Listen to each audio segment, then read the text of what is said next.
I learned a lot about him and what moves him, what drives him, where his real skills are. Matt's superpower, by the way, discipline. When when he sets his sight on a target, oh man, forget about it.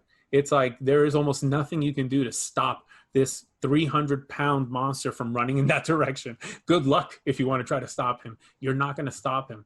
So I knew that I had to figure out, how do I take that discipline and those 300 pounds and set them loose on math?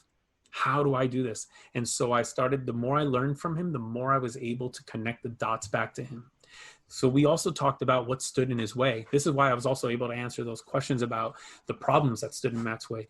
Matt didn't want to be a great mathematician. He wasn't looking to be an engineer. He wanted to be a football player, at least in college, because he actually had the self-awareness to also know that, Roger, realistically, I will probably not be an NFL player. And that's okay with me. I mean, don't get me wrong. If I get there, that'd be awesome. But I think that having this college degree paid for would be an incredible way to start my life, to not have to start with all that debt. Blown away. When you talk to somebody at that level and you start to get that, when you hear that, you're like, wow, I understand you now at a whole different level. I get that this is a long game for you. Oh, I'm going to help you use math as part of your long game now, because I'm going to help you get to that ultimate result that you want.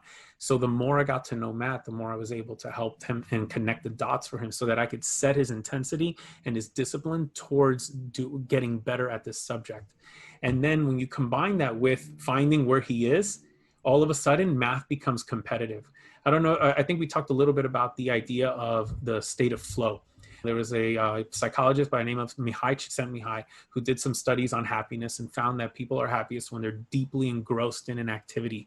And so, his idea was, I want to be able to recreate this. I wanted to teach people how to create states of flow. We've all been in those moments where we lose track of time. We don't even remember that we were hungry or that we meant to go to the bathroom 3 hours ago. All those things, just time passes because we are like focused so much on an activity. Turns out that there are a set of requirements for that activity to induce states of flow.